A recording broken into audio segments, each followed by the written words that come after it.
When the Galactic Council stole Earth's children, they expected compliance. What they got was extinction-level chaos. In just 19 hours, 3 alien worlds vanished. Their AI gods began singing nursery rhymes. And the name whispered across the galaxy wasn't Earth. It was his. The man they resurrected from the deep, Commander Elias Rourke.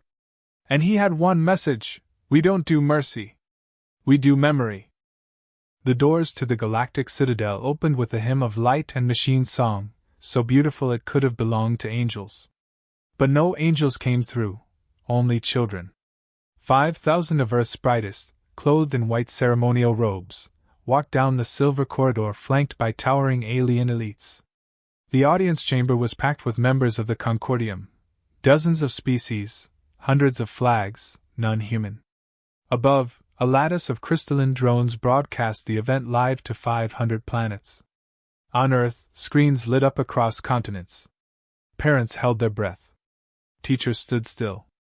World leaders smiled uneasy. The caption beneath the stream read, "Integration Ceremony. Humanity joins the stars." Then the doors sealed shut behind the children. Not one word of explanation. No speeches. No rituals. Just a humming silence. A silence that stretched seconds too long. And then, the signal cut. Earth's delegation erupted. Ambassador Kyla Trin screamed, lunging toward the dais. "Where are they? Bring them back! Now!" Her voice cracked with a fury not diplomatic but maternal. The insectoid moderator raised a limb for silence. "They have been selected. Integration requires separation. Emotional attachment would delay advancement." "You mean abduction?" spat Commander Elias Rourke. He stood at the back, arms folded, face lit only by the dying blue light of the chamber. His presence hadn't been noted by the other delegates. He wasn't part of the diplomatic corps. He was Earth's insurance policy, and his expression didn't change, not when the signal failed, not when the children vanished. But something inside him folded then. Not broke. Just folded. Like a flag before war. "The matter is concluded," the moderator said. "No," Rourke replied, voice soft as steel drawn across bone. "It's only just begun." He turned without another word. The camera feed stopped broadcasting then, not by accident but by override. Earth systems had gone dark, no signals in or out. A planetary blackout. The Galactic Council laughed nervously. Earth was being dramatic again.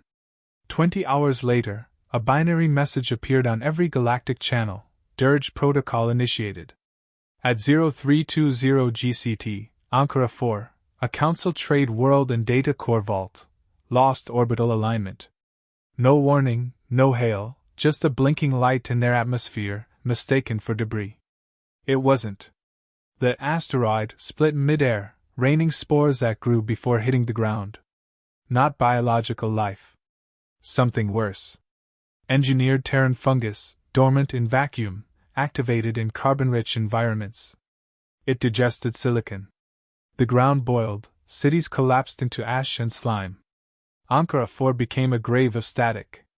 By 0900, a second planet, Jelkun, home of the Council's judicial archive, was assaulted. But not physically. Their central AI, Eunomia, received a data packet appearing to be a diplomatic apology. Inside was a recursive paradox, dozens of conflicting philosophical questions embedded in forgotten Earth languages, fractals, children's nursery rhymes, and Tuvan throat chants encoded in Morse. The AI stalled. Then it began muttering. "Where does peace begin when the question has no answer? Define kindness in terms of extinction. Mother, may I walk the galaxy?" Council servers went dark. Defense systems triggered their own deactivation codes. Panic rippled through the Concordium. Earth wasn't negotiating. It wasn't threatening. It was erasing. In a fortified vault beneath Antarctica, far from the sunlight, Commander Elias Rourke stood before a screen showing Earth's orbital map. Quiet. Controlled. His eyes didn't blink, but the pulse beneath his jaw ticked like a war drum. A young analyst in the shadows hesitated. "Sir, what do we tell the Council?" Rourke didn't answer immediately. He walked to a crate labeled Thanatos 9. Inside, multi-skin field suits, neuroblades, adaptive camo rigs, black-boxed weapons that had never been tested legally. "We don't tell them anything," he said. "They took our future. We're just showing them what memory feels like." At 1200 GCT, Council Emergency Transmissions requested parley. Earth responded with silence. Not one ship launched. Not one diplomat sent. And still, the galaxy burned. Trade routes collapsed as Terran satellite jammers, disguised as orphaned comets, scrambled the network lattice. Entire colonies found their navigation systems humming old Terran war songs, recorded in trench bunkers from centuries past. No data breach. Just haunting. Psychological degradation across systems. And still, Earth said nothing. At 1800 GCT, a Council tactical fleet approached Earth. Their mission was intimidation. 15 cruisers. 5 dreadnoughts. 1 command ship shaped like a black crescent moon, carrying half the Concordium's elite enforcers. They were met by nothing. No ships. No shields. No signal. They reached low orbit over the Pacific. For 7 minutes, everything remained calm. Then the ocean stood up. It was not a natural phenomenon. A seismic reflector rig by Earth's deep core mag engineers released pressure built over a decade. A planetary-scale pressure bomb. The fleet was lifted, by a wall of water that cracked the ionosphere. Then came EMP bursts from the Mariana Depth Array. Systems fried. Gravity failed. Ships fell. Commander Rourke stood on the coastline, watching them burn. He said nothing. His second-in-command whispered beside him. "They'll call it barbarism." Rourke lit a cigar, the flame cutting across the rising ash. "They called it progress when they took our kids." The broadcast resumed. One lone signal went out from Earth, a 6-second video. A child in a council learning chamber, surrounded by alien teachers, writing a phrase in blocky English letters across a glass screen. "We remember everything." That night, half a dozen council species demanded emergency separation from the Concordium. Others begged Earth for clarification.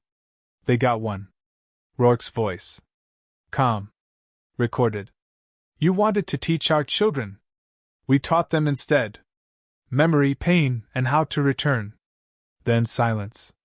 Not peace. Never peace. Just the beginning of something far worse. Something human. Rain fell sideways over the broken shell of Jelkan. Where once there stood a city of light and song, now a bioacid mist clung to shattered pylons and skeletal towers.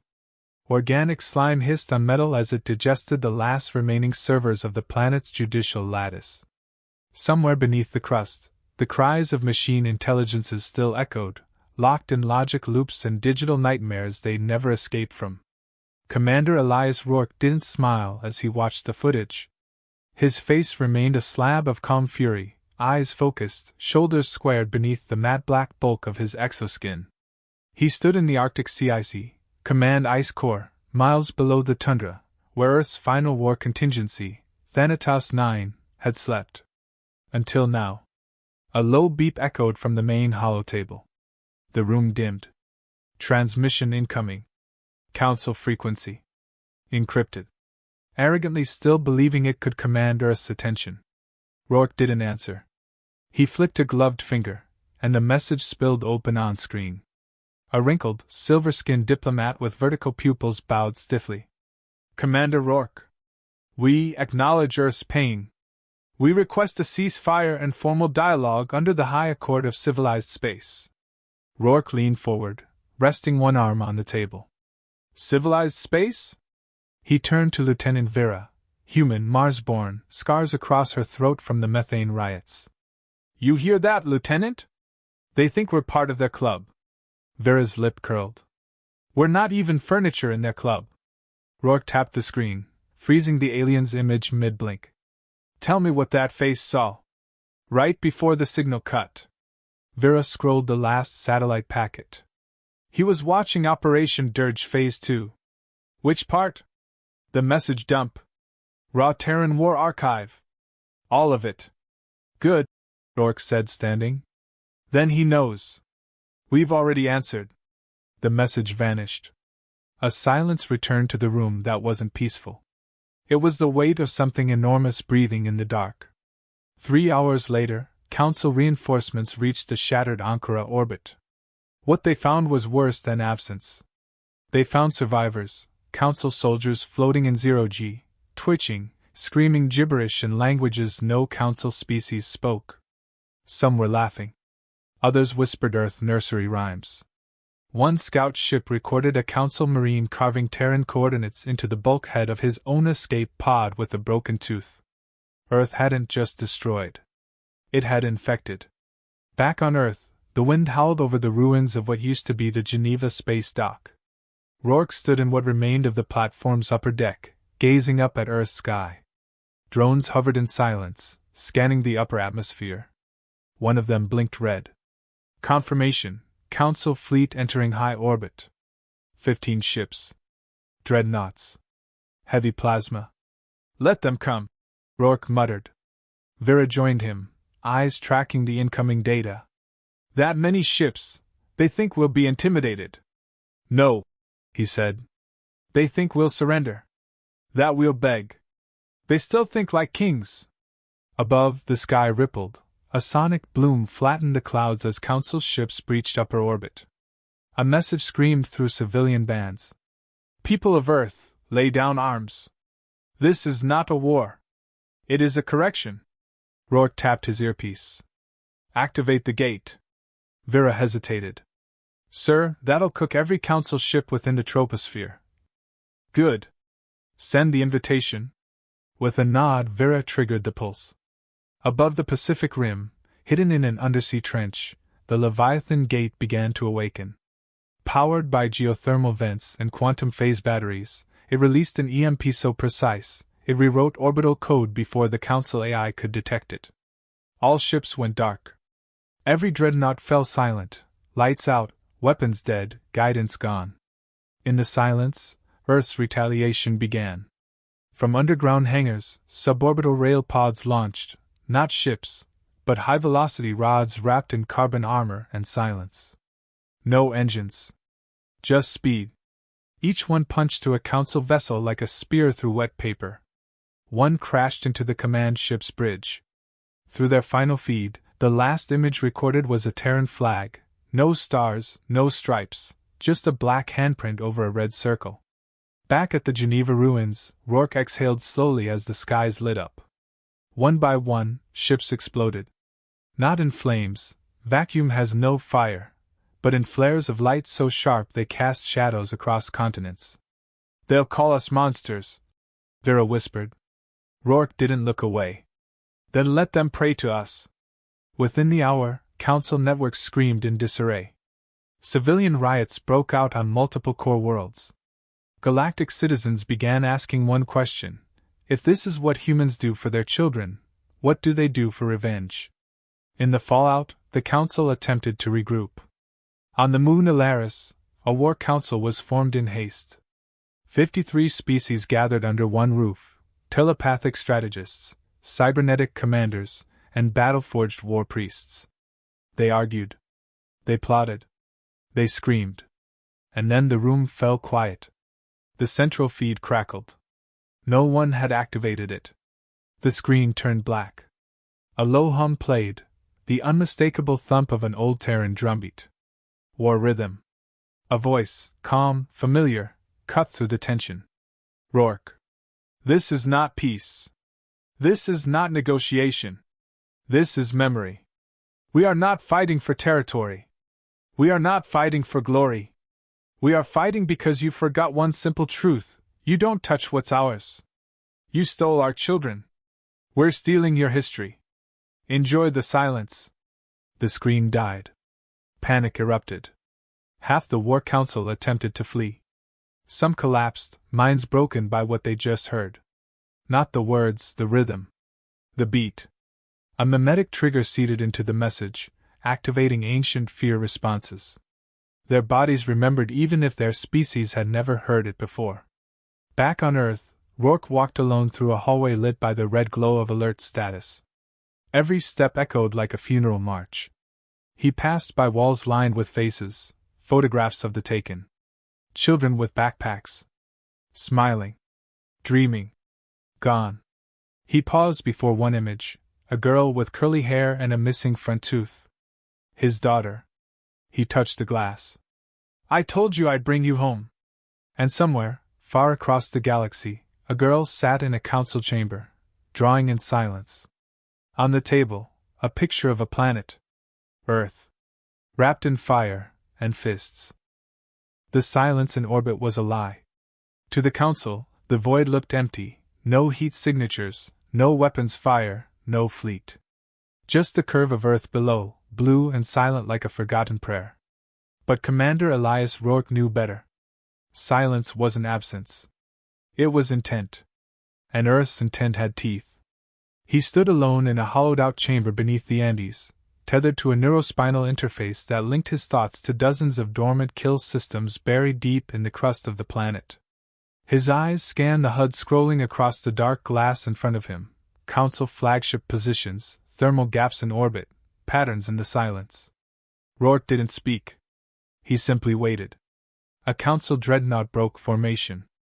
Its thrusters flared blue as it descended slowly into Earth's exosphere, hull bristling with weapons meant for planetary suppression, not diplomacy. Rourke smiled faintly. They're impatient, said Vera's voice through the neural link. They're arrogant, Rourke replied. They've never fought something that doesn't ask for terms. In the upper atmosphere, the dreadnought scanners began to glitch. Flickers of electromagnetic interference, then hallucinations, ghost ships, impossible objects, signals that folded into themselves like origami traps. The crew inside started to sweat, bark orders, reset systems. Then a shadow blinked into view above them. Not a ship. A drop engine. Terran-made, relic tech pulled from the old world's last war. It didn't fire. It fell. A tungsten-core spear wrapped in ablative skin. Silent, invisible, guided only by pre-programmed spite and gravity. It struck the dreadnought dead center. The ship didn't explode. It simply ceased to be symmetrical. Split open like fruit, bodies and metal drifting in a fan of ruin. The rest of the Council fleet froze. Then Earth whispered back. Across dozens of hidden satellites, masquerading as broken debris, Earth's real voice transmitted. It wasn't a language. It was footage. Thousands of Council civilians, from dozens of species, watching screens in horror as Earth broadcast the final message of Operation Dirge Phase 3. No propaganda. No screaming. Just a loop of the abducted children. They weren't crying. They weren't prisoners. They were training. Gravity-warped gyms. Hypersonic obstacle mazes. Combat simulations in alien atmospheres. Tactical briefings in languages not yet known to Earth's official allies. One girl stood out. A child with dark eyes and a scar on her cheek. She looked directly into the recording drone and said, "We're coming home." On board the surviving dreadnoughts, the Council's elite war commanders tried to shut the signal off. It wouldn't stop. The encryption bent firewalls backwards. The footage looped through emergency frequencies. They disabled comms. It played through their navigation screens. They destroyed their screens. It played through internal ship lights and binary strobe. One commander activated self-destruct. He saw the girl's face just before his ship bloomed into vapor. Back on Earth, Rourke pulled his hand from the neural tether. His breathing was steady. Controlled. The feed cut, and he turned away from the war table. Vera met him at the entrance to the lower lift, her face pale beneath the scarred helmet. "We broke their fleet." "What now?" Rourke stared at her a long moment. "Now we show them what the children learned." A day passed in silence.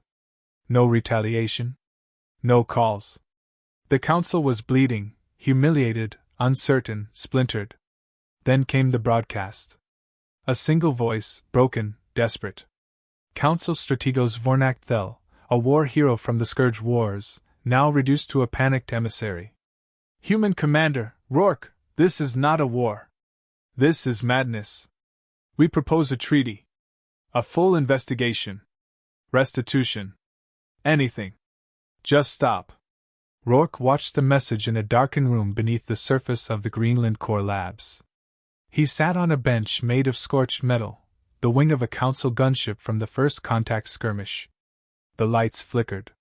He responded, not with force, but a sentence. You stole what mattered most. He uploaded a single file in return. Not a bomb. Not a virus. A story. A voice recording of one of the children, barely 10 years old, speaking in flawless Council high speech. You told us we were chosen. You taught us that love was weakness. That Earth was chaos. But my father taught me something better. That love can be violent. And chaos can be sacred. He said the stars don't belong to those who sit in towers. They belong to the ones who fight through storms. The file ended. And on 100 Council worlds, millions of citizens, some who had never even seen Earth, sat in silence, watching that child's voice break the ritual of their empire. Some cried. Others raged. But most listened. A fleet was assembled in secret. A final strike. Their orders: take Earth's command infrastructure offline, capture Elias Rourke alive, retrieve the children. They launched at night, hidden behind pulsar interference and black hole lensing. They thought they were unseen. They weren't. As they neared Earth, something new blinked into their sensors. It wasn't a Terran ship. It was a child. In orbit. No suit. Alive. The first scout commander blinked, confused. Is this a projection? The child opened her mouth. Every frequency on their ships collapsed. What came next wasn't sound, it was a memory. Their own. Their past. Their birth. Their parents. Their deaths. Rewritten. Re-experienced. Warped. The Terran children hadn't just been trained. They'd been armed, with memory weaponry. Bioempathic resonance. A technology Earth had barely stabilized. But the children had mastered it. Now, every Council soldier on that fleet relived Earth's grief, Earth's blood, Earth's fury, in their own skin. They fired wildly, blindly, before crashing into each other. The fleet shattered without a single human shot. Elias Rourke stood atop a frozen plateau that night, watching the auroras shimmer under a sky no longer at peace. Vera joined him, her breath steaming in the cold. They'll never understand what just happened, she whispered. They weren't supposed to, Rourke replied. He closed his eyes. I told them. We don't do peace. His voice dropped into the wind. We do return. They found him sitting on the broken steps of the old Council embassy on Earth, alone, armored, calm. Commander Elias Rourke didn't stand when the delegation landed.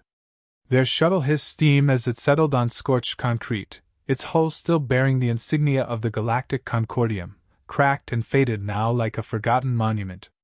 6 delegates stepped out, dressed in ceremonial threads that meant nothing here. They approached with caution, their footsteps echoing across the abandoned plaza. Birds scattered overhead.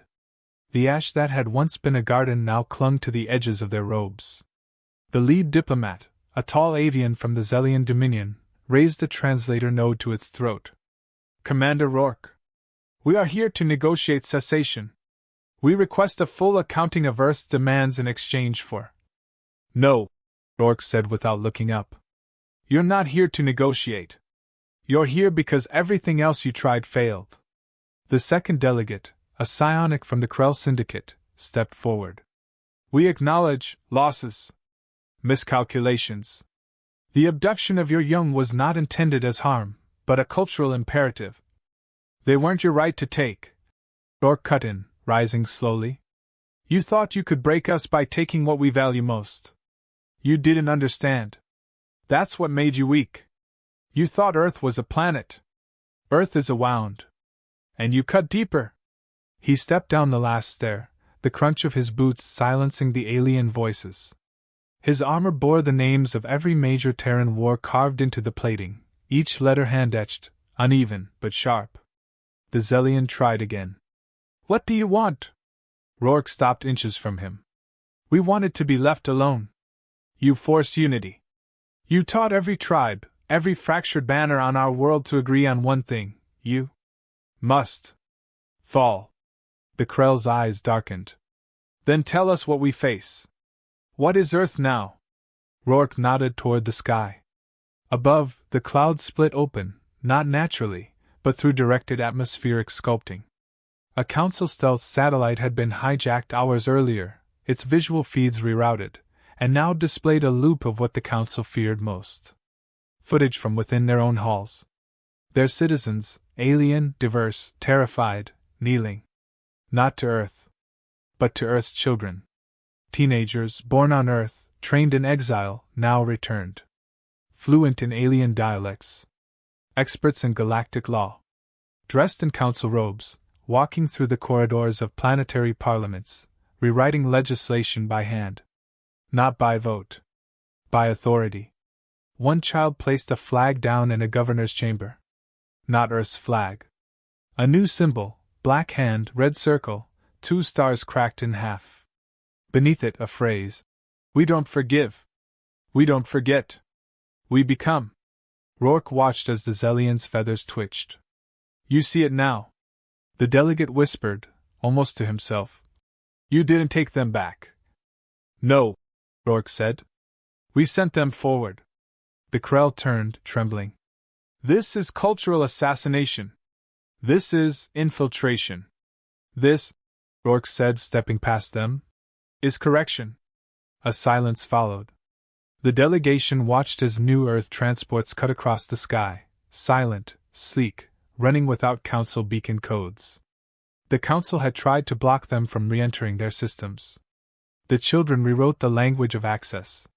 The Concordium's legal framework, its entire bureaucratic structure, was being turned inside out from the inside. The Krell's voice cracked. You use your own offspring as weapons. No, Rourke said. We gave them purpose.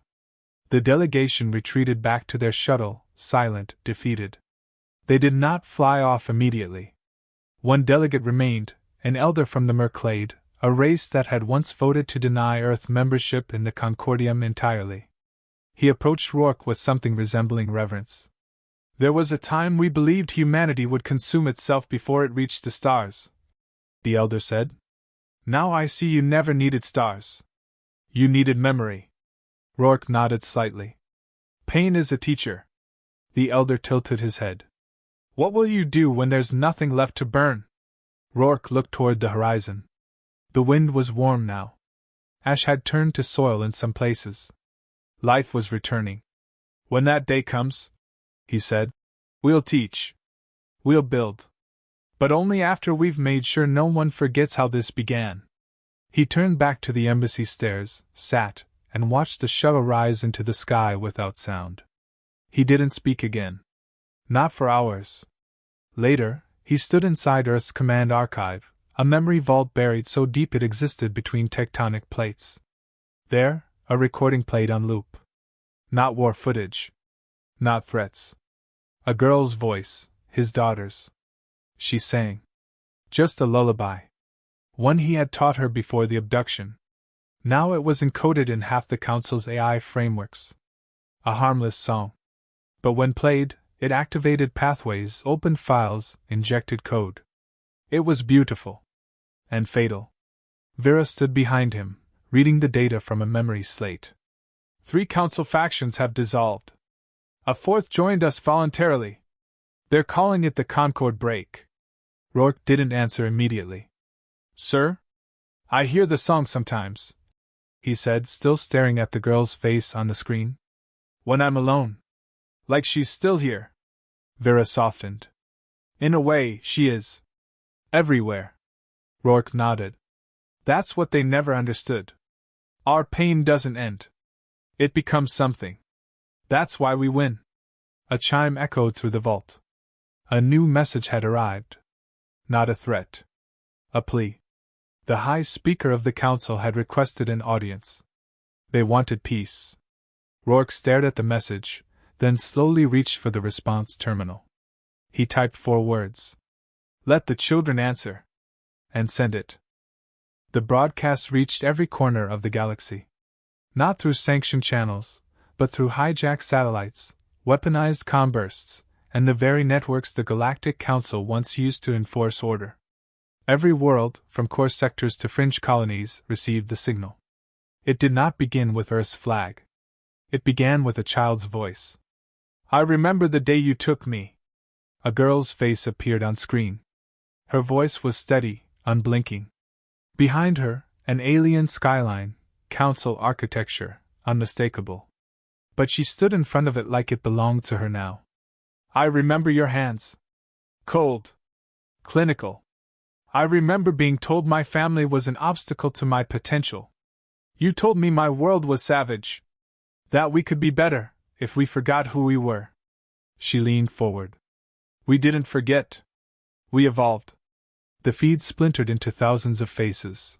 Terran children, now older, sharper, staring into the cameras of planets they now occupied. They spoke dozens of tongues. Their presence was everywhere. Judiciary halls, military academies, corporate banks, research citadels. Silent, coordinated, inevitable. They hadn't been taken. They had been deployed. And now, they were everywhere the Council held power. Commander Elias Rourke stood in the central vault of Earth's orbital command spine, watching it unfold. The stars outside blinked like soft static. No alarms sounded. No orders needed to be given. The war was over, and the Council just hadn't realized yet. Vera stood beside him, reading the cascade of surrender signals in real time. 11 species just requested conditional allegiance. 5 more have deactivated their planetary shields. Civil unrest is tearing the Council apart from within. Rourke exhaled slowly. Good. Let it. They're calling it the Quiet Fall. It won't be quiet much longer, Rourke said. It'll echo for generations. Across the galaxy, Council archives were rewriting themselves. Council language codices now displayed Terran terms by default. Old flags were folded away. The Terran hybrid children passed laws, dissolved war pacts, and restructured education systems from the inside. They did it without gunfire, without fleets. They did it with precision. It had taken 10 years, but the response had finally matured. Earth hadn't waged war. Earth had reprogrammed civilization. In the old Concordium throne hall, the High Speaker stood alone. The Grand Chamber, once crowded with alien nobility, was empty. The carved gold dais, where species begged for trade and peace, was silent. On its surface, someone had scrawled a message in Terran ink. There are no thrones left to kneel to. The High Speaker trembled as the last message arrived, not through protocol, but printed across every screen in the chamber, each letter blinking with deliberate cadence. Rourke's voice. No more tributes. No more integration. The age of the Council is done. You had your peace. You wasted it. We are not conquerors. We are memory. We are what happens when you teach Deathwelders to hope, and then give them a reason to hate. The final word burned bright before the feed ended. Submit. Back in Earth's orbit, Rourke stood at the window, hands behind his back. He wore no armor now, only the black long coat of the old Terran Defense Union. On his chest, the insignia of a cracked star beneath a clenched fist. Vera handed him a date pad. It's done. The last of the Council seats have either surrendered or been absorbed. They've chosen to call the new structure the Accord of Return. Rourke chuckled. Sounds bureaucratic enough to pass. You're being called to speak at the formal declaration ceremony, she said.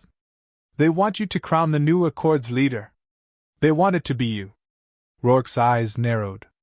No. Vera raised an eyebrow. You started all this. I didn't start anything. I ended it. He turned away from the stars and walked down the corridor. He didn't take the lift. He didn't need to be above anyone now. Vera followed.